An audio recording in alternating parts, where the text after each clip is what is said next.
Hello, my companions. I'm Earl Purdy, and I want to welcome you to Facebook Live, A Course in Miracles.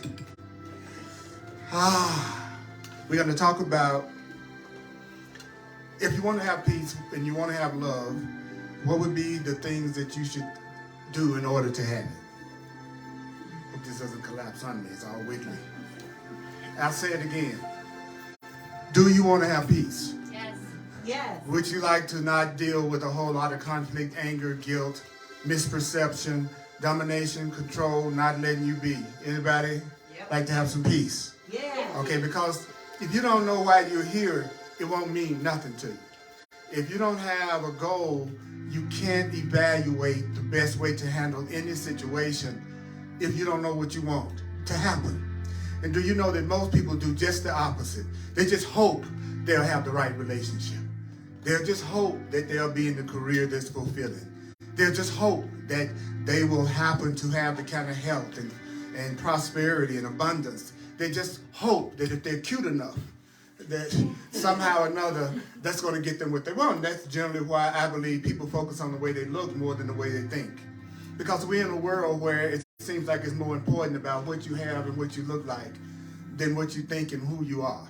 And so it makes sense to me that a person would put hours and hours into having a really buff body quicker than they would spending hours and hours on learning how to have some sense. Because if they're cute and if they shut up, they still gonna get a date. You know? So we're gonna talk about how do you have peace? And then I'm gonna use one half of the class to focus on that. And then there's a lesson from the workbook that I'm gonna focus on the other half. Because I'm much more interested in practical application of the course than debating the theoretical issues about the course. Right? I've done this 42 years and I've learned that the biggest waste of time I can do in any class is to spend all my time trying to convince somebody about what I'm teaching is something that's true and they should believe it. So you are definitely not in a class or a presentation where anybody's trying to convert you. All right? I have no interest in trying to convert you or force you to change your mind or any of that, because I'm going to do this whether you believe it or not, and I'm going to do this whether you like it or not, and I'm going to keep studying this path whether you, because I might not even see you again for the rest of my life. So it really wouldn't make much sense to make your validation important and you make my validation ultimately important. It should be you making a decision for yourself whether or not you want to buy anything that I'm saying, and if you do and it works for you, then by all means, I would love it if you would use it and you would take advantage of it. But I've seen this Course in Miracles produce so many miracles in my life and in the life of the people that I've worked with and I've taught that I don't have any doubt that A Course in Miracles works if you use it. And so if you're here for the first time, I'm glad that you're here. And isn't it great that you're somewhere that nobody's trying to convince you or convert you? Right, because I'm not. And the Course in Miracles has its own way that it's taught and the best attitude to take if you want to really be able to take advantage of what it's saying. Would you like to know what that is? All right. Yeah. Rule number one, you don't have to believe anything that I say from A Course in Miracles. You need not believe the ideas. You need not believe the ideas. The next thing in the Course in Miracles, it says that it's important, if you really want to learn it, is that to remember you need not accept the ideas. Need not believe it, need not accept it. Then it says, guess what? You need not even welcome the ideas. So it's okay if I say something and you don't welcome it. Then it says, some of the ideas you may actively resist. Thank you. Some of the ideas you may actively resist. Active resistance goes something like, hell no. So if that comes up, you go, no, I'm obeying the rules, right? Because the rule is, I'm telling you, you may actively resist it. And think about why you may actively resist it. Would you like a new way of looking at things in some areas of your life? Sure. Okay, that means you're saying, I would like to have a different way of looking at things in my life, right? So new means different.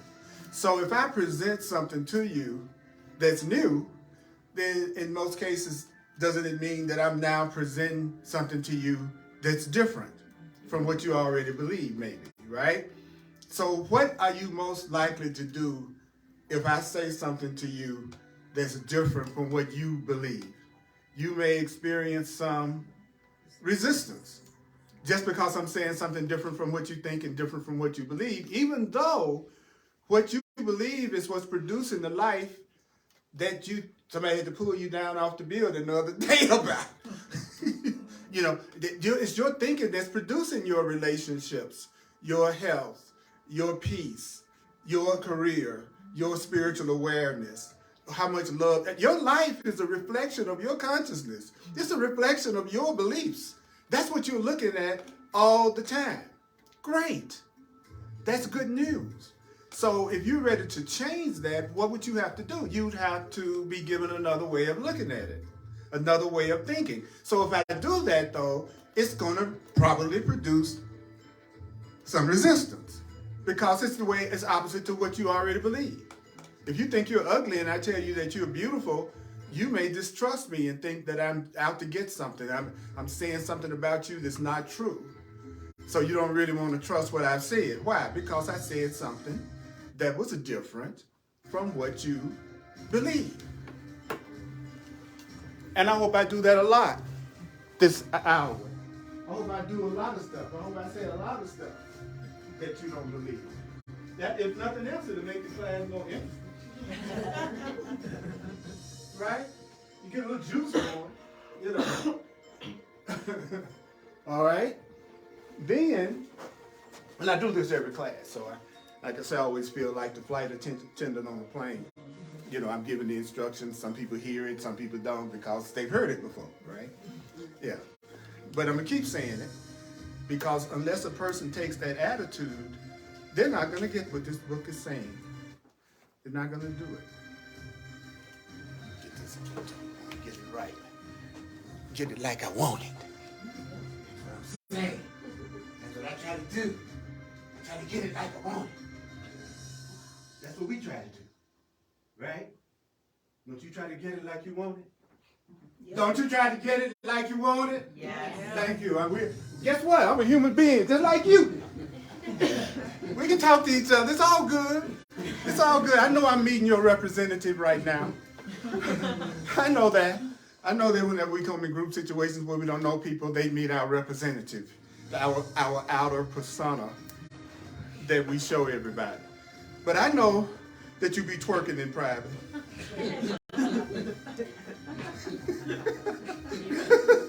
I saw you. Don't ask me why I know. Okay? I don't want to get in no trouble. I saw you. I know I'm looking at your representative. And you're looking at mine. Uh-huh. I'm showing you the you I want you to see. And the people who I feel safe with and the people that I trust and feel connected to, they see the real me. They see the me that you may or may not see depending on what kind of connection that you and me have, right? And because nothing's more important to me than for a person to feel safe around me. Because you don't have fun with people that's afraid of you. And that's why it's not a lot of fun in the world in general. We don't trust each other. And we're afraid of each other. And we believe we don't mean each other our own best interest. Some people haven't suffered enough to change yet. And suffering regretfully is how most people change. It's not necessary. You don't have to suffer to change. But you know that humans usually suffer before they have to have the worst relationship they've ever had in their life before they go, I've had enough, I've reached my limit, I'm going to learn, I'm going to do something different in relation to any area. Most human beings have to suffer. And they don't have to, but they put themselves through suffering before they'll actually change anything. So I always tell people, well, you must not really have a deep problem yet if you're procrastinating about making the shift and you're needing to analyze and somebody's got to convince you and all that. Well then, if you got time enough to do all that, you probably have not reached your limit in that situation yet. You know, so some of the ideas from A Course in Miracles are going to be hard to believe. Everybody know what hard to believe means? Okay, and some of the ideas are going to startle you if they're very different from what you think. So what are you asked to do? You are asked, nobody's asking you to judge the ideas or analyze the ideas. So what do you do if you want to know the ideas are true? If you want to know the ideas are true, then you use them. And the ideas will show their meaning to you. That's right. The use of the ideas, I like a little when you talk dirty.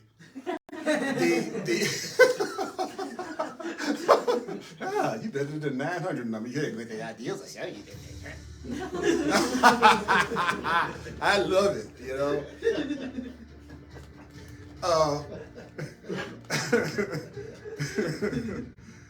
Some of the ideas, all you have to do is use it. If you use it, then the ideas will show you that the ideas are true. If you use it, if you use it, if you use it. So I want you to take a breath, and I'd like you to do something that I think would be very beautiful. I'd like you to turn around and just look around the room at the people in the room. Just take a look and see who's around you. Now tell me that's not some of the cutest bodies you've ever seen. It can look like you're being spiritual while you're checking somebody out.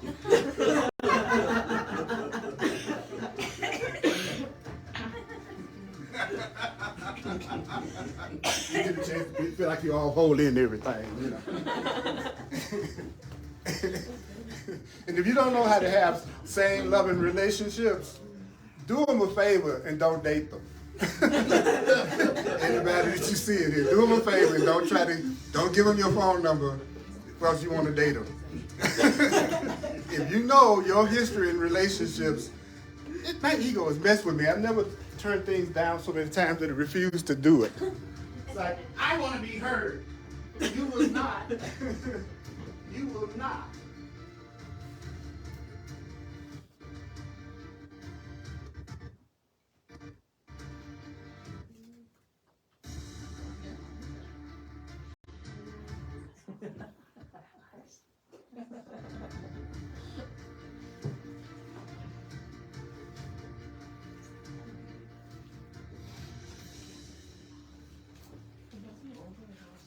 Okay.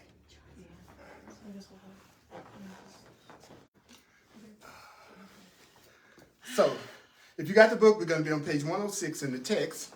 We're going to be in chapter 6, and chapter 6 is Lessons in Love.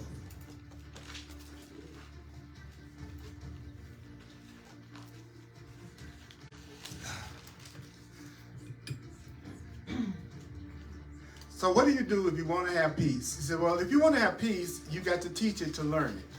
To teach it means you're going to demonstrate it. To teach is to demonstrate. To teach is to demonstrate.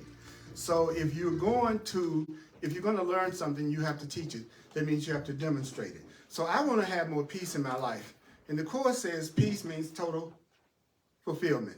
So when you say peace, we're talking about total fulfillment, not meditating on your navel in a cave on top of a mountain. When I used to hear I should want peace above all else, I thought it sounded I thought it was dull. It was like telling me that I should just want peace doesn't seem like a lot of fun. Okay, so the Course says, no, when I say peace, I'm saying total, complete fulfillment. And so when I see peace, I substitute that and say to have total and complete fulfillment, demonstrate total and complete fulfillment in order to what? Learn it. Why is it so important what you learn? Now check this out. The Course says whatever you learn is what you see. That your perception is learning. What do you mean? You probably learned to see me as a man. And so as you look at me, you might see what you see as a man, and you may even see what you see as a man of color, right? Why are you seeing that? Because you were taught that that's what I am. And so you're seeing me as that. So what you see is coming from what you learned. So let me ask you a question. What if what you learned is completely wrong? Then nothing that you're seeing is true. right? So the course says, now, do you believe that you're separate? Yeah, I believe I'm separate. But it says, well, all who believe in separation have a basic fear of what? Two things. If you think you're separate, you also could have a basic fear of retaliation. If somebody's going to retaliate in some way against you. And you could also have the belief that you could be abandoned. So people who think they're separate from other people who think they're separate from their source, which we call God, people who think they're separate from love, are the same people that when you get in a relationship with them, you're going to be dealing from time to time with issues around them being upset and wanting to retaliate about that. And you're also going to deal with fear of abandonment, that you'll be afraid they're going to leave you. People lie to people generally because they think if they tell the truth, they're going to lose them or they're going to lose the relationship. So if someone thinks that they're going to lose you, they'll be very tempted to lie or deceive, not because they are cruel people, because for some reason you're so special to them that they don't want to lose you. And they can't tell you the truth in their perception because they think if they do, you're going to either retaliate or you're going to abandon them. So if you want somebody to be honest with you, if you want somebody in a relationship to be transparent with you, you cannot attack them for telling you the truth. If you go off on them and you get angry at them because they told you something, the only thing that's going to happen is what? They're going to start hiding from you. And they're going to never tell you the truth. They can still keep doing what they're doing, but you'll never know about it. So you can feel all good because you went off and you got them straight. But don't look for them to feel safe enough to continue to tell you the truth. That's why people got to understand. You may feel good when you get angry and go off on people. But let me tell you, you haven't accomplished anything that's going to help you. I mean, nothing. So your ego can go, well, I set them straight, but now you're in the dark more than you're going to ever be in that relationship with that person. Just being straight up. Then the Course says, guess what? People who think they're separate, what else do they do? Well, the Course says they believe in also attack and rejection. So a person that thinks they're separate believes that they could possibly be attacked, and they also sometimes have a desire to express anger and attack. And does that sound familiar? Then it says, what is one of the other things about people who think they're separate from other people and different from other people and separate from God and separate from love? But of course, there's the other thing you will know about those people is that those people also have a belief in being rejected. So they have a belief in rejection. So a person is afraid, that feels separate, they're very sensitive to what? Rejection. They think they're going to be rejected. When you feel separate and you don't really yet appreciate yourself the way you should, then you're going to be attracted and you're going to attract people who reject you. Mm-hmm. So if I think I'm unworthy of love, I would certainly not be with someone who's giving love to me. If I believe that I don't deserve love because I'm insecure and I don't think I'm valuable, I'm going to be attracted to the very person that's not going to give me the support and the love and the acknowledgement that I want. You can count on it. And if the person is giving you that kind of love, the temptation would be to put them in the friend zone and save all your specialness for the bad boy and the bad girl, the one that's not doing what you want them to do, and you're busy trying to get them to do what you want them to do, and you find yourself strangely attracted to them, and you can't let them go because they're giving you what you want. Rejection. Because a part of you would think you don't deserve it. Everybody still with me? Yes. Okay. Then the next sentence says, what kind of ideas are these? Insane. What do you mean? Love will tell you, oneness will tell you that it's insane for you to think you could ever be retaliated against, that love would abandon you, that someone that loves you would attack you, or that someone would reject you. I will repeat that. Someone who loves you would never retaliate against you, would never abandon you, would never attack you, and would never truly reject you. I might change the form of our relationship if we're not compatible. I may no longer be your lover, but maybe I'll be your friend. We can still keep our relationship, but the form that we're relating to each other, we're going through a lot of challenges that we don't seem like we can get beyond. And so we might need to change the form of our relationship. A real love doesn't require hard work all the time. So if you're always working on a relationship, then you need to punch in. Punch out. And punch out. Yeah, if you wake up in the morning and all you're doing is y'all work every day, it's something. See, I just had a birthday and I was telling some friends just the other day. My body is 72, has completed 72 years old. And what's funny about that is that I don't have a lot of time for no mess anymore.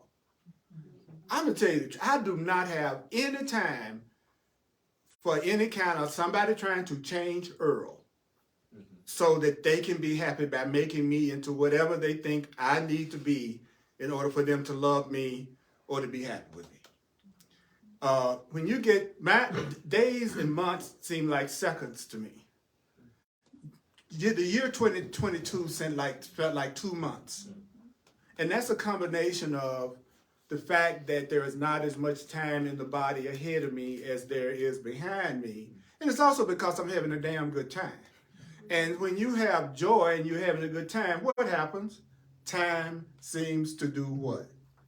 Pass really fast. If you're with somebody and y'all having a good time, first thing you say, boy, I can't believe 3 hours passed since I came in the door to come visit you.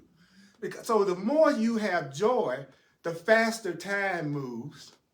And that's why the Course in Miracles says, don't you know there's a link between joy and eternity? That it's set up where if your true self, which is eternal, that always lasts, but then you got to always last, and it has to be accompanied by love and joy. Because no one wants anything to last forever that's not a pleasure and a joy.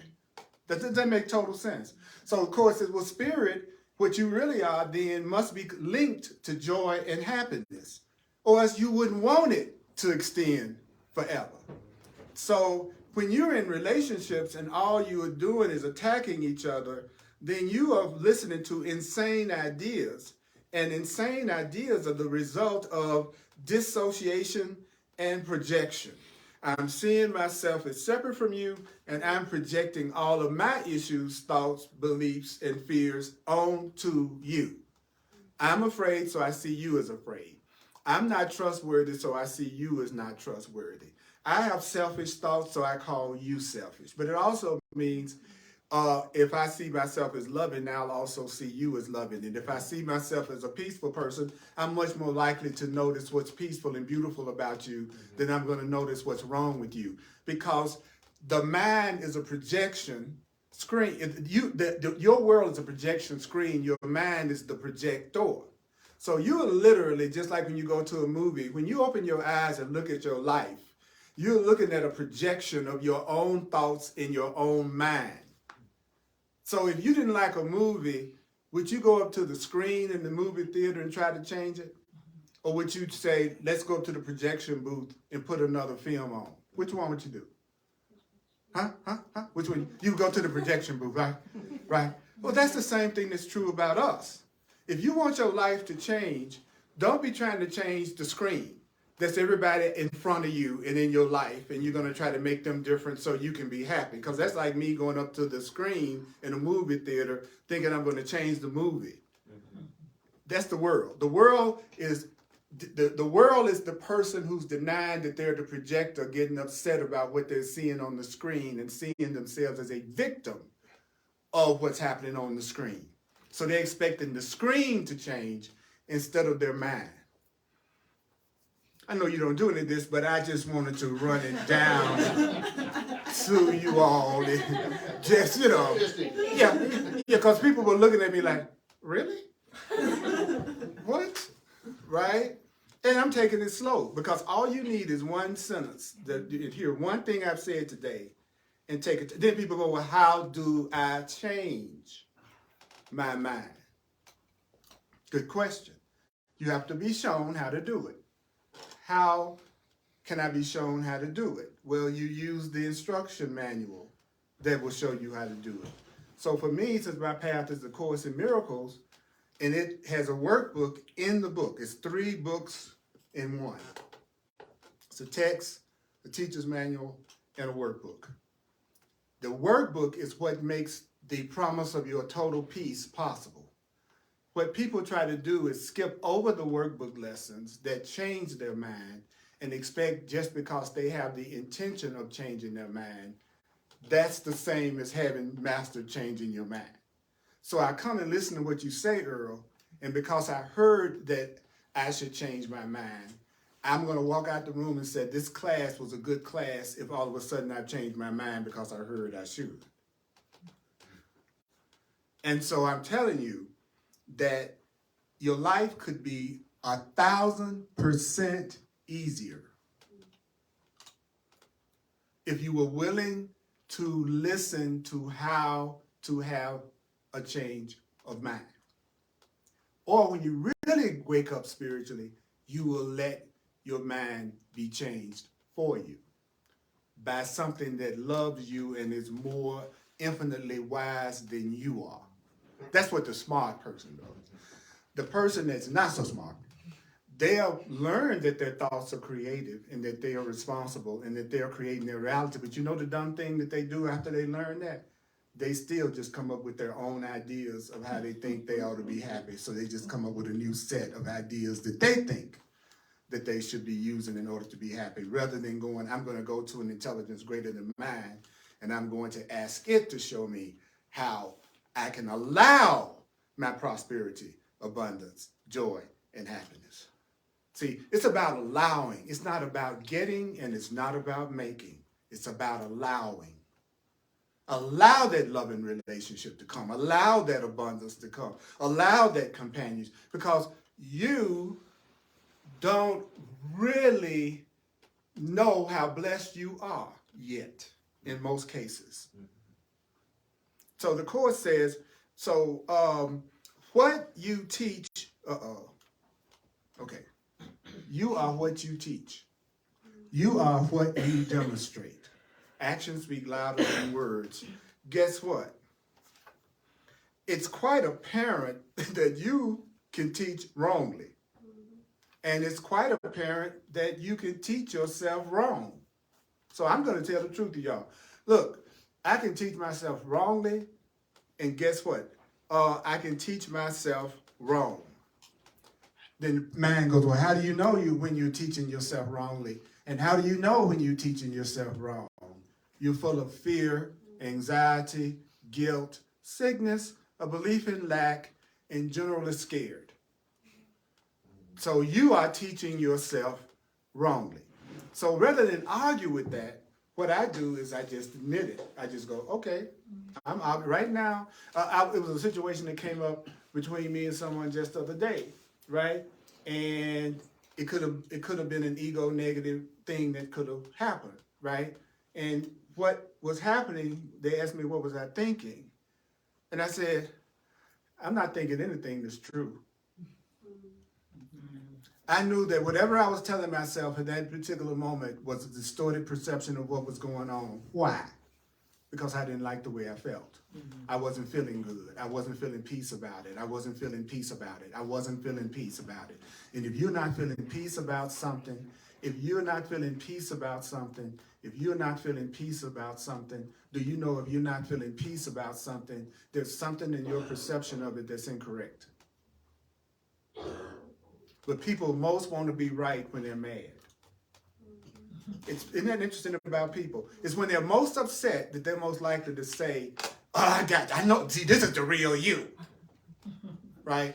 And that anger should be enough to let them know that they're not seeing that correctly. So whatever part of your life, whatever area of your life you're feeling dissatisfaction, upset, and fear in, your butt is wrong. You're wrong. You saying you can't have a relationship that's meaningful and satisfying, you are incorrect. That is not true. That's a lie that you're telling yourself. So hope you're wrong. Hope you're wrong about the things you're telling yourself that doesn't give you any kind of happiness and peace. Don't want to be right about what you're hearing about the world and how much we can't come together in peace and love and oneness and joy in this world because it's all so messed up and everybody's so messed up. You know, hope you're wrong. Don't want to believe in the hate and the fear and the separation of our brothers and sisters. Hope you're wrong when someone says we'll never come together in any level of peace and joy. So, because what? That's what a person who is what? Separate and think that they're separate from each other. That's what they do. Wow. Then it goes on to say, what else? Jesus of the Course. Because the Course in Miracles makes the radical premise that nobody has to believe that is this lady was channeling Jesus to correct the perceptions that we have. And it doesn't matter whether you believe that or not. What matters is the information that we're given and the accuracy of it. So, because I believe that the Course is especially aimed at people who grew up with some type of fundamental belief in sin and guilt, one or the other. Whether it's Jewish, coming with the heavy guilt stuff, or the Christians coming with the heavy sin stuff. You know, and so it's really aimed at a particular niche of people that it's trying to get us past that early programming that we got as children to make us afraid of our Creator and to see our Creator as something that punishes us and that hates us. And then people go, well, I didn't grow up in this house like that. You grew up in our culture and you grew up in our society. And if you grew up in this culture and this society, you were indoctrinated at some level with the idea of guilt. Whether you ever went to church a day in your life, right? So the Course is especially about teaching us how to forgive the perceptions that we have of God and the perceptions we also have of Jesus. Many New Thought people feel very comfortable talking about Buddha and all the different Indian gods. You can name a whole list of them. They'll be like Rashmi and, you know, everything. They'll be, okay, they can say that in a second. The minute you say the word Jesus, you're going to see them freak out right in front of your face. Why is that teacher, why is that brother such a horrible idea? Why is that part of us that's a master teacher of love something that we feel like if someone says it, I'm going to freak out? I know why, because I was taught as a kid to fear God. And I was taught that I was sinful and guilty. I was taught that just by virtue of being born, I was bad. Now think about that. That's some heavy stuff to put on a kid, right? Why you were born? You were born that way. And not only that, because of you, the Son of God, God's one special child, died. And you're supposed to go skipping down the street behind here or something like that. And so, even as we grow older and we think we've transcended these beliefs, what people don't realize is that those beliefs are the core foundation of you. That was the idea you got when you came in, that you were separate, that you were not enough, that you were separate. And then you built your new thought system on top of that. So as you begin to go back to your original innocent, beautiful spirit, you have to go through the different levels and layers, like a geologist going to the center of the earth.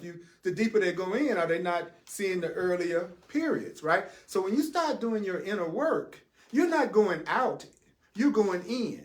And you're going through the levels of your teachings in your mind to learn how to forgive them, look past them, and stop making yourself feel guilty about them. And eventually you're going to get to that core stuff. And that core stuff is that core belief in unworthiness or guilt or sin or whatever your parents or teachers or whoever you were growing up, what they were teaching you. So really, if you're really doing your spiritual work, you're going to eventually get to your earlier beliefs. And you're going to have to confront your beliefs in guilt or confront your fear of God or your misperceptions. And a minute of my equals out there, because Course in Miracles says a brother isn't a man. A brother is an equal.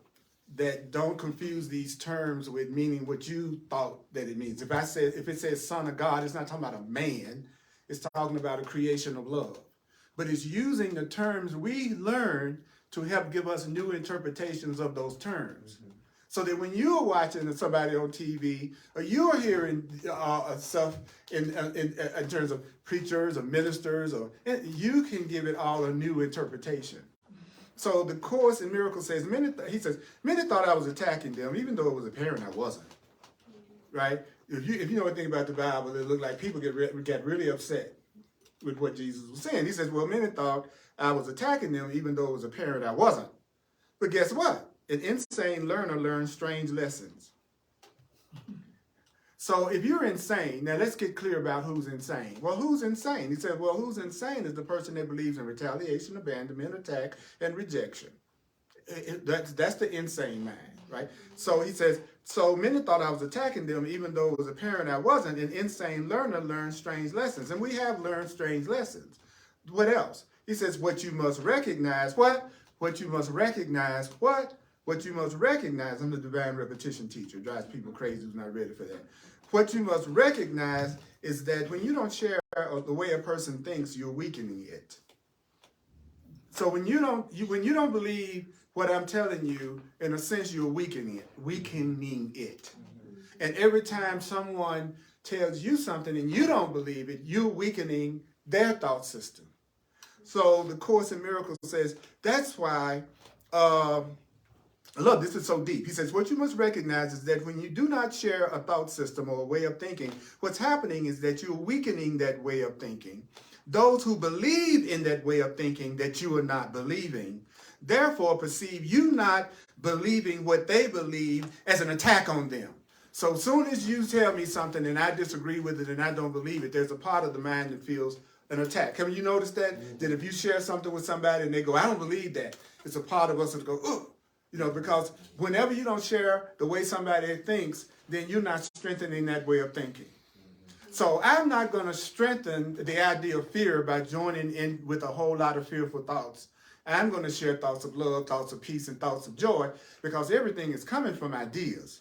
Everything is coming from ideas. The more who believe in an idea, the stronger the idea becomes. So I'm going to share ideas that I want to see manifest in my life. And because that's the ideas that I want to become strong. People feel very comfortable sharing negative thoughts, doomsday ideas, conspiracy theories, all this stuff. And what I'm saying is, even if the conspiracy theory is true, you still got to come up with a loving solution that would deal with whatever you're talking about. Everybody can sit around and point out what's wrong with everything. It takes another level of consciousness to be part of the solution of it.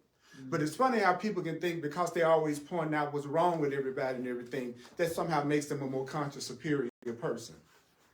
You know, but I'm not coming up with any solutions or any helpful solutions about it, but I'll tell you what's wrong with everything and everybody in the world. So then the Course in Miracles says in the next sentence that an insane learner learns strange lessons. Okay, so what is it you must recognize is that when you don't share somebody's way of thinking, you're weakening it.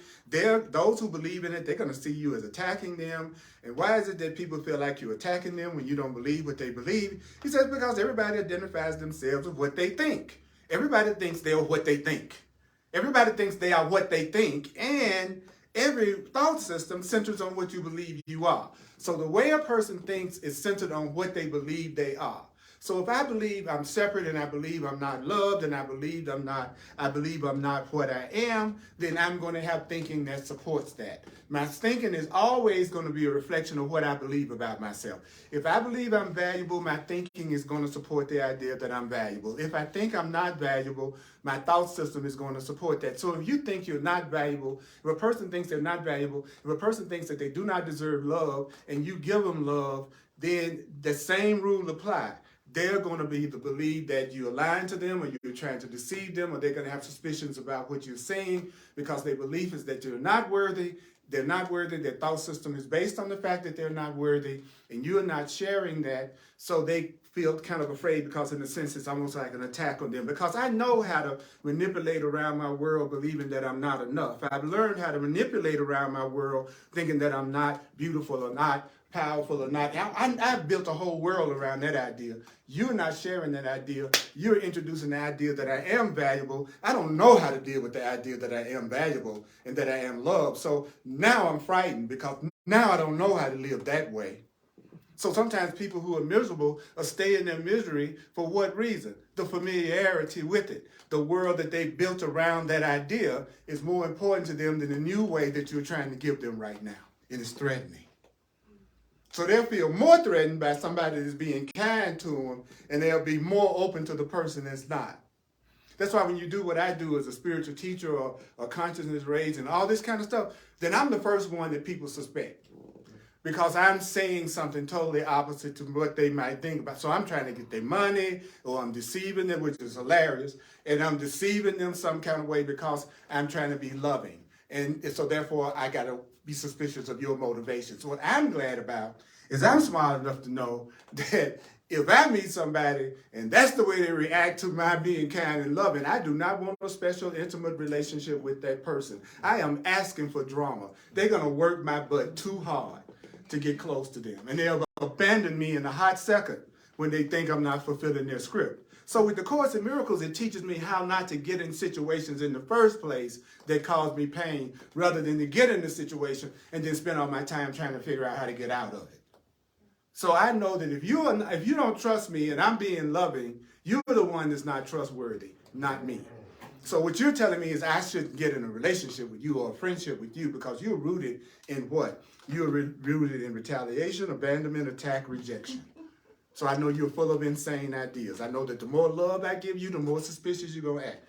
And if anything, you might even act crazy and attack me to prove that you're right about I'm not really a peaceful person. Because if I go off on you, then you can say, see, that being nice Earl Purdy was just act. But what you did was everything possible to get me to go off so that you could be right.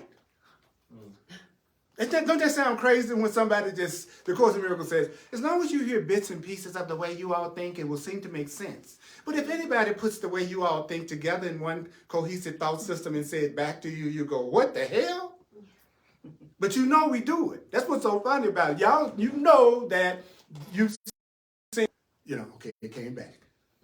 See, sometimes all you have to do is wait. Don't do nothing. Notice I didn't do nothing. I didn't jump up to try to fix everything. I love this. I love this. And I'm going to finish one more sentence and I'm going to do a quick workbook lesson together. See, this time for me passes by in 2 seconds. See, to me, it don't look like 45 minutes have already passed, right? I will be doing a Christmas Day class. Okay? I figure if there's any day I ought to do it, it's on Christmas. But beside that, everybody won't be hanging out necessarily with family at this time. There'll be people that wish there was something they could focus in on and hear some truth. And besides that, this is my greatest joy, is sharing this. Why would I deny myself that on the day that it's about honoring the birth of Christ, which is the birth of love into this world? That's the true symbolism of it. It's the birth of love into my world. Do you think you're so special that there's no one in the world that could be a perfect match for you in a relationship? Are you really that special? That out of billions of people, there's no one on earth that could be with you? Listen, isn't that special? Like they used to say in the TV show, well, isn't that special? You are so special. Nobody could love you. And I'm here to tell you there's more people that could love you than you could possibly imagine if you would stop doing what? Believing you're going to be abandoned, believing that you need to retaliate, and believing in attack and rejection, and thinking that you're separate from love, separate from God, separate from spirit. So what is your work? Your work is to get rid of the blocks that would make you think you are separate. That's the spiritual work. It's for you to get rid of the blocks that keep you from receiving your blessings. You're here to get rid of your blocks that keep you from receiving your blessings. That's why we're together. With me? All right. Last sentence, it says, if the center of the thought system is true, if the center of the way you think is true, the only thing that's going to come out of your way of thinking is truth and love and peace. If the center of what you believe is based on a lie, what is the lie? That you're separate, that you're sinful, that you're bad, that you're guilty. That's the lie, that you're separate from God, separate from love. Then he says, well, only deception is going to proceed from it. So you're going to be deceiving yourself about everything if you are coming from a lie. And it's a lie if you believe you're not valuable and a priceless treasure. That's a lie. That's the lie, right? When somebody's being loving to you, that's their real self. When they're being cruel or angry or upset, that's their false self. We reverse it. We go, oh, that nice person was the deception. You were acting like you were really nice and you really loved me, but that wasn't the real you. That was this one that seems to be mistreating me in my perception. That's the real you. See, that's the way people who think they're separate look at things. The bad is always what's real, and anything that's good and loving is what's suspect and not true. When you wake up, it's just the opposite. You know, oh, when that person was being loving to you, that was an expression of who they really are. Now y'all seem to be having some challenges, or it looks like it's some attack or anger coming down. Then that means right now we're dealing with each other's false selves. I'm mad at you, you mad at me. These are our false selves conflicting with each other. Wow. So people really kind of ways show you who they really are at the beginning. You know, because it's right at the beginning, y'all like each other. You can't get enough of each other. They pick their toenails at the table. You think it's cute. You know, when you had this in the beginning, right? When you're in a relationship, it's like they can do nothing wrong in the beginning. Everything about them and anything you do, oh baby, that just makes me feel closer to you, right? Okay. And then what happens is their fear starts to take over, and they start to misperceive. And then you may see this other side of them, and then your mind will say, well, that's the real them. No, you all are being presented with what you need to learn to let go of in order to experience that nice person you experienced at the beginning all the time. In other words, the beginning of the relationship, don't you know the beginning of the relationship is a preview of coming attractions. You're seeing that y'all all nice and understanding and forgiving. You are seeing the way you're going to really be with each other after you all deal with your issues. So, but if you didn't have that initial connection of joy, this could be a friendship and not just a romantic relationship. If you didn't have that initial period of joy, you wouldn't know what your goal was. You wouldn't know why you were sticking it out. You're sticking it out if they also want to get past their blocks too. Then you use your relationship to go past your fear together because you want to join with each other. So if you're with someone that going through whatever you have to go through to let go of the blocks, you see that as a sacrifice, you might want to ask yourself, is this really someone I really want to join with and be connected with? Because if you're on this earth, in this plane, learning what we have learned, then you got some issues. You got some fears that need to be dealt with. You got some stuff that unless you grew up in an enlightened Buddha home, then you probably wasn't around somebody who's giving you unconditional love and taking total responsibility for the experience and only telling you how priceless you were. All right, so don't be like expecting people around you to be acting perfect when they also grew up in the exact same world you did. It's ridiculous how we do that. But forgive yourself. You're crazy. But you're cute, so close your mouth, you'll get a date. Okay, I told you. They say something to you, you go.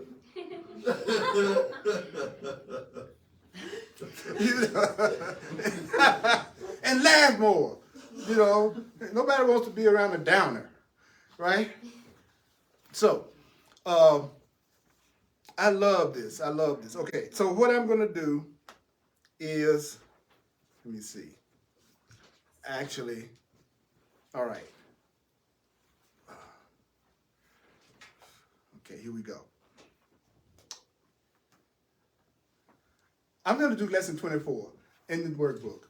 Lesson 24 in the workbook, and it might take 15 minutes. So I know you're ridiculously busy and the world is dependent on what you do next, but I might go 5 minutes over. Okay, I know how busy everybody is. And so, right, you know, so I can't do TikTok course classes. I'm sorry.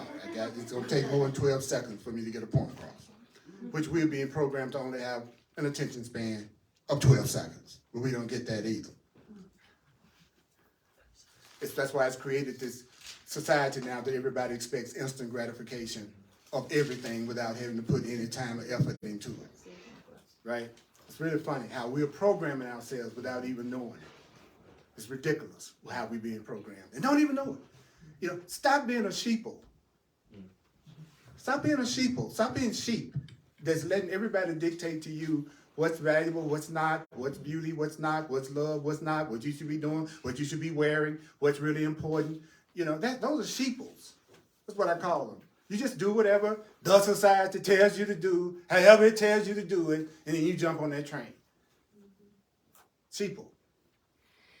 You're not sheeple. You're unlimited.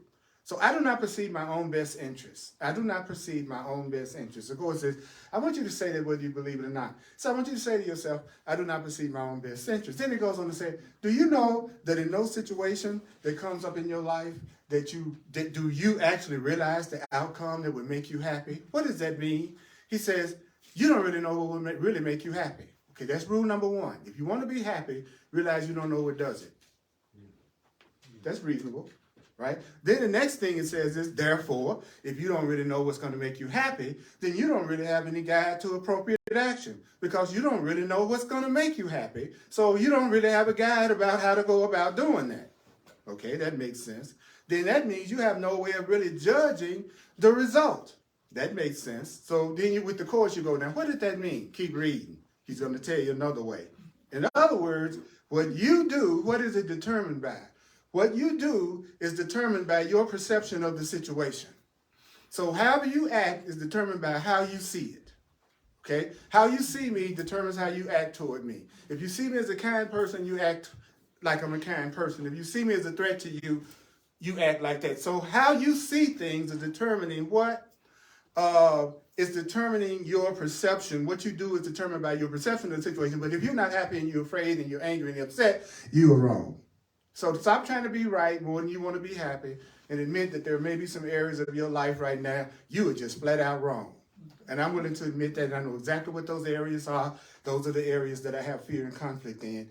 I'm not going to say I'm right. Now I say, you know, Earl, you're upset right now. Hope you're wrong. Then the Course in Miracles says it's inevitable then, since your perception is wrong, and if your perception is wrong, what's going to happen? He says, well, you're not going to serve your own best interest. If my perception is wrong, I'm not going to do the thing that's going to be best for me. If my perception is wrong. See, the Course is totally logical. That's why it's so funny to me when people say, I don't understand it. What do you mean you don't understand it? You don't really know what makes you happy because you're always hunting for it. It's one thing, then another thing, then another thing. I get that and I'm not really happy. Then I get that, then I'm not. He said, you don't know what will make you happy. Then he goes, so therefore you don't know what to do to have your happiness. So just admit that your perception is wrong if you're miserable and unhappy right now. And if your perception is wrong, you're not going to serve your own best interest. You're not going to do the thing that's best for you if you're not seeing things correctly. How do I know I'm not seeing things correctly? By how I feel. Are you better with me? And if I'm not, it's going to be on the internet. Look at it again. On my website, Earl Purdy. On YouTube, Earl Purdy. On Facebook, Earl Purdy. Right? Then it goes, yet your own best interests are really your only goal. And in the situation that you see it correctly, your goal is in any situation is your own best interest. There's nothing wrong with you wanting your own best interest in any situation that you're in, because that's the same thing to want in any situation is your own best interest. I'm doing this and I want my best interest in healing and love to come out of doing this class. If I'm in a relationship, I want my best interest to come out of that. If I'm on a job, I want my best interest to come out of that. So it's okay to say I really want my own best interest. Then the Course says, now if you realize if you realize that you don't perceive your own best interest, then somebody can show you what they are. So if I said I really don't know what makes me happy, the universe could show me what would make me happy. If I already think I know, then there's no need for the universe to give me any guidance or to show me how to be happy. So if you're miserable, it's better for you to go, I don't know what my own best interests are financially if you got money problems. I don't know what my own best interests are health-wise if you have health problems. I don't know what my own best career is. In other words, say you don't know so God can teach you. Make yourself teachable by admitting you don't know what your own best interests are. So Earl Purdy is going to say right now, there are areas of his life he doesn't know what his own best interests are. Cool, so I can be taught. Okay. Then it goes, in the presence of your conviction that you do know your own best interests, you can't learn. So as long as you think you know what your own best interests are, Spirit can teach you what they are so you can really be happy and have your own best interests served. Are y'all clear about that? As long as you locked in on you thinking that you know, then the universe cannot teach you and reveal to you how you could really be happy. Okay, good. Then we're told the idea for today is a what? A step toward opening your mind. So what are you doing with me right now? You're opening your mind. What happens when you open your mind? Then you can learn. Okay. Then it goes, now these exercises are going to require what? Much more honesty than you're accustomed to using. You're going to have to be a lot more honest with yourself than you normally are. What do you mean, Earl? That's my little invisible student. Would you tell me what you mean? Okay. So how do you deal with that? He said, well, first of all, you're not accustomed to using the level of honesty that I'm asking you. So what we're going to do is we're going to take a few subjects honestly and carefully considered. And that would be better than trying to examine a whole lot of stuff. Just take a few things. Now, this Course in Miracles is going to ask in a ridiculous amount of time for you to spend on the exercises, which is 2 minutes. I'm just too busy to spend 2 minutes to give myself my own best interest. Because why? Because I'm busy trying to come up with my own, doing my own thing that, by the way, doesn't work. I'm still unhappy. So he's saying, just for a second, admit you don't know your own best interests, and so I can tell you what they are and how to get them. 2 minutes. So what do? He says, well, the first thing I want you to do is repeat the idea. I don't perceive my own best interests. What else you do? Search your mind. Close your eyes and search for what? He says, well, I want you to search for unresolved situations that you are currently concerned about. In other words, what's your butt worrying about right now? And do you worry about anything? Do you have any concerns? And you go, yes. Okay, well, he says, well, you're already doing it. You're doing a workbook lesson. You've already searched your mind and found some things that you were concerned about. It's just asking me to do what I freaking do all day. But it's presented like, now, I love this. It says, now what I'm asking you to do is search your mind for unresolved situations which are causing you concern. And what I want you to put the emphasis on is what? I want you to put the emphasis on uncovering the outcome that you want. So this is concerning me. I really want this job, and I'm concerned about how that's going to happen, right? And so the Course says, well, what you're going to quickly recognize is that you have a whole lot of goals in your mind that have nothing to do with the outcome that you're trying to have. And also you have a lot of different goals on a lot of different levels. And all these different goals and desires often do what? Conflict. I want this over here, but if I do this over here, I can't do this over here. I want to move, but I want to stay here. I want to stay, but I want to go. I want to travel, but I want to, he says when we start to talk about all our stuff, it often just conflicts with each other. And so he says that in applying the idea for today, what is the idea for today? I do not perceive my own best interest. He said, first, I want you to name the situation that's occurring to you. Well, we do that all day. Then I want you to come up with all the many goals that you would like to have happen to meet its resolution. We do that all the time. I think if I get the money, that's going to solve this problem I got about where I'm going to move with my apartment. In other words, we think we've come up with all these goals that's going to resolve the situation. He says, and the way that you apply this idea is this way. In the situation involving blank, I would like blank to happen and blank to happen. So now let me give you an example. In this situation involving my son, let's make something up. In this situation involving my son and we are having challenges communicating, then I would like real communication to happen and I would like us to get past that block. Y'all got it? I'm in this situation involving this person or thing and I would like this to happen and I would like that to happen. Then he says, then try to cover as many different kind of outcomes that may honestly occur to you. Well, we could really hook up and we could have a beautiful relationship with each other and we could take a trip together and we could do things together. What am I doing? I'm covering as many different kinds of outcomes that may honestly occur to me. And some of these outcomes do not appear to be directly related to the situation. Some of the outcomes that might happen between us was something that I didn't even think of or imagine. So if you do this properly, how can you tell? He said, well, if you do this, what I'm telling you to do, the first thing you're going to recognize is you're usually making a large number of demands on the situation that don't have nothing to do with the situation. You're usually asking for something that doesn't even have anything to do with it. And I want us to heal, but I want us to heal with him wearing tennis shoes. See, me putting tennis shoes don't have nothing to do with me healing my relationship with my son. So we come up with stuff that don't really have anything to do with what we're asking for. You know, they gotta weigh, they gotta weigh 105 pounds, right? We're coming up with stuff that I really want peace. Then the Course in Miracles says, you will also recognize that many of your goals are contradictory. You'll also realize you don't really have a unified outcome in mind. You also recognize that you're going to experience some disappointment with some of your goals, no matter how the situation turn out. There's something that's not going to turn out the way I think it should turn out. There's always aspects of it that might not turn out the way that I want to turn out. Do you know that the Course is just asking us to do what we do all the time, and when it asks us to do that, we won't do it sometimes?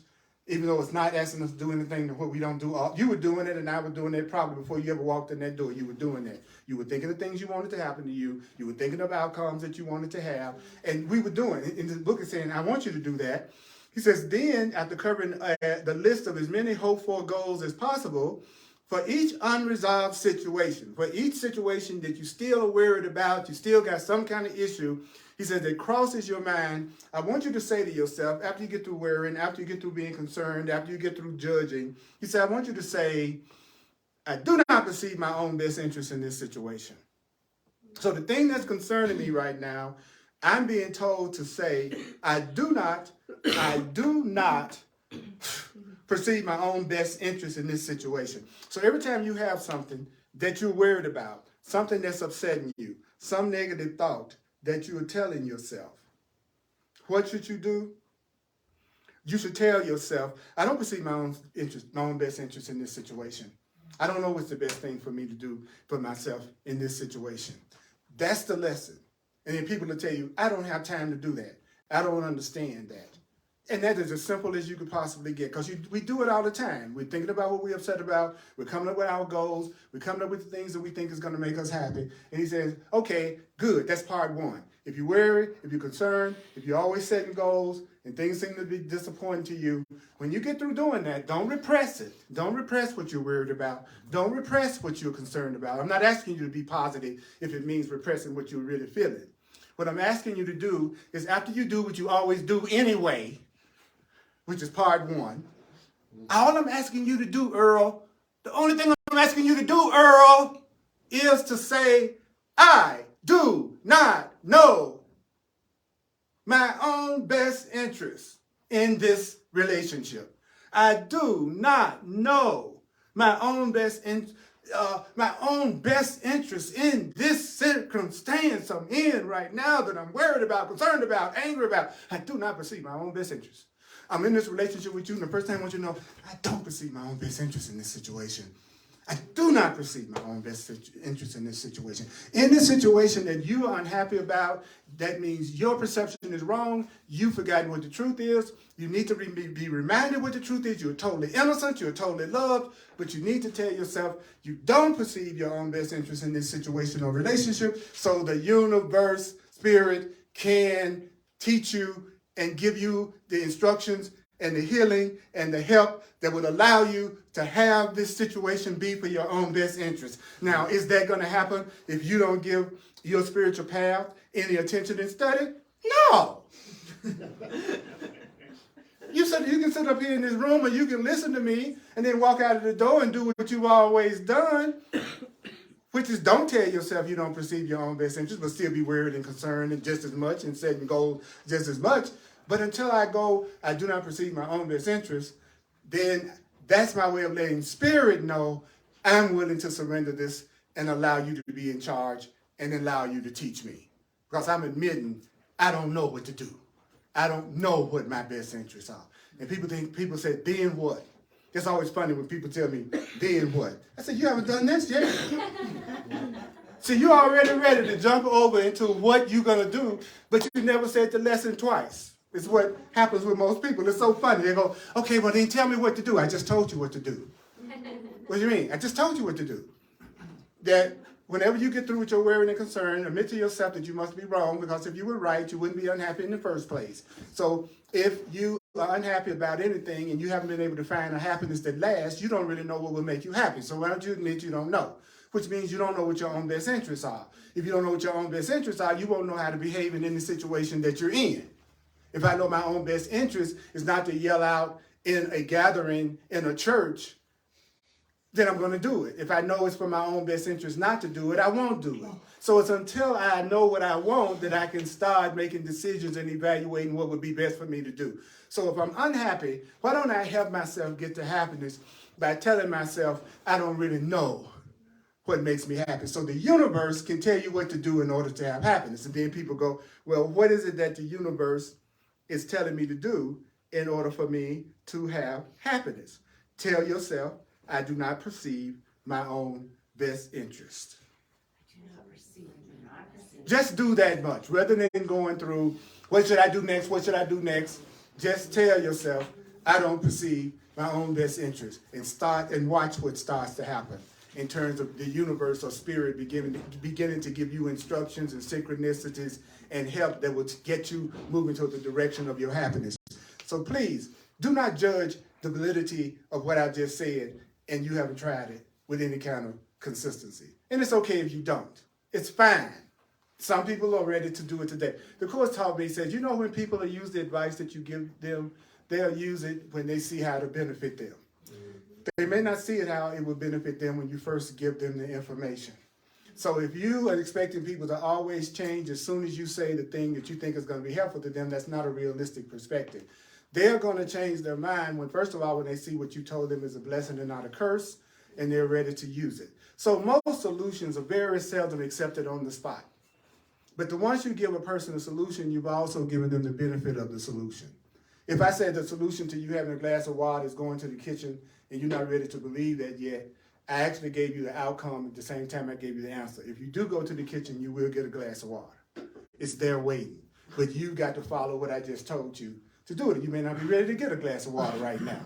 But when you are ready, you all know which direction the kitchen is in. That's what the Course is saying. Tell us the exact same thing. I'm giving you answers in this book that will eventually give you all the peace and joy and fulfillment that you're looking for. You may not be at a point yet that you see the advantage of what I'm saying to you, so you might not use it until later, but you will use it when you see that it benefits you. So that's why when you give a person a gift, you release all concern about whether or not they're going to use it and when they're going to use it. Because if you're concerned about a person using your gift the way you want them to use your gift, you're imprisoning them with your gift instead of making your gift something that's a true gift. Like if I give you a toaster for your wedding present, you wake up the next morning and I'm sitting in the kitchen waiting for you to use it, that toaster was imprisoning you. And that's what we do. I gave you a gift, and now I'm waiting to see if you use it and when you use it and how you use it. So I don't perceive my own best interest. In whatever area you have the most fears and unhappiness in right now, what do you tell yourself? I do not perceive my own best interest. If I want to have peace, what do? I teach peace and demonstrate peace to learn it. It's that we get the answers in the Course in Miracles, for some people, it's their path. Some people are listening to me and they're going to look at this and they're going to go, you know what, I'm going to get that book and I'm going to check it out. That was really cool what he was saying. I'm going to take that further. Some people won't do anything. It doesn't mean anything to them and they'll go to something else. But a good teacher is not concerned about the outcome of the gift. My responsibility is to give it. And all that I give is given to myself. Could you acknowledge yourself for hearing this much with me right now? Right. Absolutely, absolutely. I'm going to give you an opportunity to give. And you answer if you don't. But thank you very much if you do. I'm a full-time teacher, and I do it on a donation basis so that anybody, regardless of their financial situation, can benefit through what I'm doing. And I thank you from the bottom of my heart. If those of you who are watching and you find yourself being led to make a financial expression of appreciation, you can go to my website, Earl Purdy, PURDY.com. You can use Zelle, Cash App, Venmo, PayPal. I think that's all of them. Anything I can think of, you can think of. Cash App, okay. Thank you so much. All you need is my email address, earlpurdy.com. earlpurdy@earlpurdy.com. earlpurdy@earlpurdy.com. That's Purdy, earlpurdy.com. All my classes are put on YouTube, and also they're on Facebook. You can watch them later. I always recommend to people that they watch or listen to a class at least 4 times, because it's through the repetition that you'll remember it. If not, this will just be another class you came to and said, boy, that was really cool, and then forget about it. And then go right back to the old way of thinking that you've always used. Because it's through repetition that you change your mind. It's through repetition that you change your mind. It's through repetition that not analyzation. Analyzation does not change your mind. Analyzation does not change your mind. Analyzing what I've said today will not do one thing to help you do it. It's remembering what we were told and then doing it. What were we told? As soon as you think about anything that you're concerned about and the outcomes you like to have, when you get through with all of it, say to yourself, I do not perceive my own best interest in this situation. And I want to perceive my own best interest in this situation. I'm willing to be teachable. I'm also available for one-on-one counseling, mentoring, and coaching sessions for those of you who like to work with me on a one-on-one. And I know every area of the Course in Miracles that pertains to the particular situation and circumstance that you're dealing with, that you'd like to see another way to deal with it and have a healing. So you get in touch with me, we do it together. We get through it, whatever you're talking about, and I've seen miracles doing that. So if you'd like to have a clarity session with me, go to my website and you can get more information about it, and you can self-book a session with me from my website. You can self-book a session with me from my website. So Thursdays at 7 p.m. Mountain Time, which on the Earl Purdy page on Facebook. We do another hardcore Course in Miracles class on Thursdays on Facebook Live, as well as Sundays at 1 o'clock here at 1555 Race Street in Denver, Colorado. If you're in this area, it's fine to drop in. And those of you online all over the world, I love you. I appreciate you, the support I've been receiving from you, and the love and the feedback. I can't tell you how much I appreciate it. Because all that I give is given to myself. And I want to give you peace. And I want to be a demonstrator of love. I'm tired of waiting for everybody else to be kind, nice, and sane. I'm going to be kind, nice, and sane as I can be myself. I can control somewhat Earl. What I definitely can't control is you all. So I'm not spending I'm telling friends just this morning, it's like, I am not spending another second on trying to get people to be different in order for me to be happy. I ain't doing it no more. I'm sick of it. It's stupid. It doesn't work. You're not going to get anybody else to change so that you can be happy. As a matter of fact, if you do that, you're taking away your own happiness. Because now you're making your happiness dependent on what I do. And that is not a smart premise, but that's the most popular one in the world. I'm going to find the person that's going to love me so much that they're going to do everything that pleases me 100% the way that I want it. And since I don't love myself like I should, I'm not going to pick the person that would even try. That's what's so funny about it. I'm going to go straight to the person that never hugs me, but I'm the person that wants to be hugged. I'm going to go straight to the person that never tells me how wonderful I am, but I'm hungry for compliments and acknowledgement. You know what I'm saying? I'm the extrovert who likes to go dancing every Saturday night, but I'm going to hook up with the person who never likes to go dancing and who never would think about moving. The part of us that doesn't love us is always going to direct us toward those who don't share our purpose. And the part of us that loves us will not compromise about that. I'm not saying your personalities have to be the same. I'm saying your purpose needs to be the same. My purpose with you is being us to have peace together. Her personality and my personality is what's going to make it fun and interesting. Our uniqueness is going to make that journey interesting. I'm going to bring things to the table that she's not going to bring to the table and vice versa. And we're going to enjoy our uniqueness because we have the same purpose, to join in love and peace. See, that's easy. But you have to do what? Recognize I do not perceive my own best interests so I can be taught them. That's it. That's it. So that's Thursday, 7 p.m. Mountain Time on the Earl Purdy page. Right? Right? I feel so blessed to be in your presence. Everybody in the world are the people that you're here to forgive. All the people that need to forgive each other are on earth. And they all showed up together, to see if they could learn that. And the person you need to forgive the most is going to be the one that you call love at first sight. That's the joker. Like you wonder, who is it that in the end I'm going to truly learn the lesson of forgiveness with? It's going to be the person I see is most special to me. That's always going to be the one that you're going to do the biggest dance with. So just know that whenever you're attracted to somebody, you're attracted to your forgiveness lesson. And they might be hot. It might be hot, boy. How else you gonna get in that lesson? How you think you catch a fish? You better have a big worm. Oh, sorry about that. Well, mighty companions, let's acknowledge each other. Thank you for coming. I appreciate you all so much. And whether it's politically correct or not, Merry Christmas. And happy holidays. I'm telling you. Hugs are available if you dare. Love y'all.